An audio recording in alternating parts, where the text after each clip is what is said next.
आज हम एक ऐसा म्यूचुअल फंड का रिव्यू करके आपको बताने वाले हैं जिसका 90% से ज्यादा पैसा पीएसयू सेक्टर में निवेश होता है।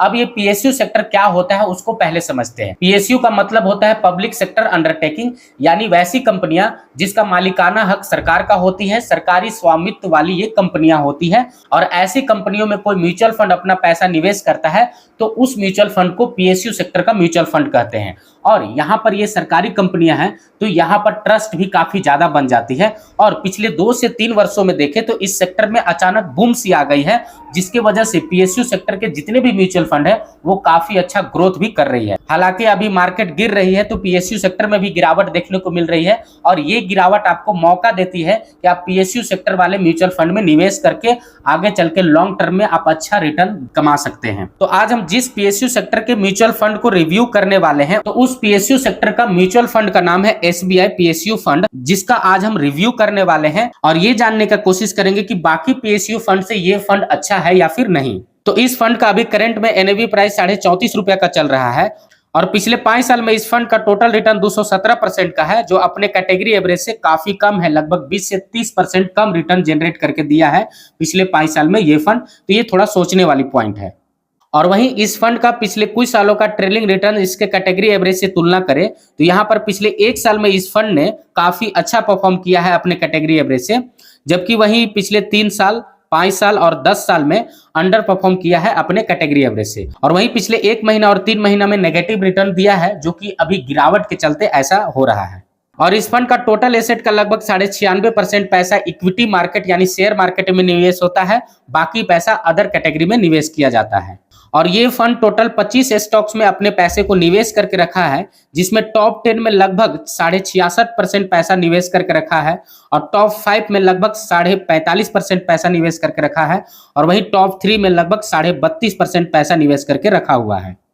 और यहाँ पर आप देख सकते हैं कि जिन जिन सेक्टर में ये पैसा निवेश करके रखा हुआ है वो सेक्टर, यहाँ पर एनर्जी सेक्टर में अभी लगभग 41% पैसा निवेश है, फाइनेंशियल सेक्टर में 25% पैसा निवेश है, इंश्योरेंस में लगभग 9% पैसा है और मेटल्स एंड माइनिंग सेक्टर में भी लगभग 7% पैसा निवेश करके रखा हुआ है, मटेरियल्स में भी लगभग 3%, कंस्ट्रक्शन में भी लगभग 1.5% पैसा निवेश करके रखा हुआ है ये फंड। और अभी करंट में जिन जिन स्टॉक्स में इसका होल्डिंग है आप यहाँ पर सामने देख सकते हैं। सबसे ज्यादा holding state bank of India यानी अपने ही बैंक में होल्डिंग करके रखा हुआ है, लगभग 14% का ये लगभग में होल्डिंग है। पावर ग्रिड कॉर्पोरेशन में होल्डिंग इसका लगभग 9.5% का है। गेल में जो होल्डिंग है इसका लगभग 9.5% का। भारत पेट्रोलियम में भी होल्डिंग है। इस तरह से इसका जितना भी स्टॉक्स है लगभग 25 स्टॉक, ये सारे स्टॉक पीएसयू सेक्टर के हैं और ये सेक्टर जो है वो काफी अच्छा ग्रोथ की है पिछले 2 से 3 वर्षों में। अब हम इस फंड को अन्य पीएसयू सेक्टर के फंड से कंपैरिजन करके देख लेते हैं कि ये कैसा फंड है। तो सबसे पहले इसका एयूएम देखें यानी मार्केट साइज। तो एसबीआई पीएसयू सेक्टर का जो मार्केट साइज है यहाँ पर 4,703 करोड़ है। बाकी अगर सबसे ज्यादा पीएसयू सेक्टर का कोई फंड है मार्केट साइज में तो वो है आपका आदित्य बिरला सन लाइफ पीएसयू इक्विटी फंड। इसका 5,896 करोड़ का मार्केट कैप है। बाकी ये फंड मार्केट कैप के मामले में सेकेंड नंबर पर आ जाती है। अगर हम अन्य पीएसयू फंड से एसबीआई पीएसयू फंड का एक्सपेंस रेशियो देखें तो एसबीआई पीएसयू फंड का जो एक्सपेंस रेशियो है वो है 0.72% और वहीं आदित्य बिरला सन लाइफ पीएसयू इक्विटी फंड का जो है वो है 0.49%।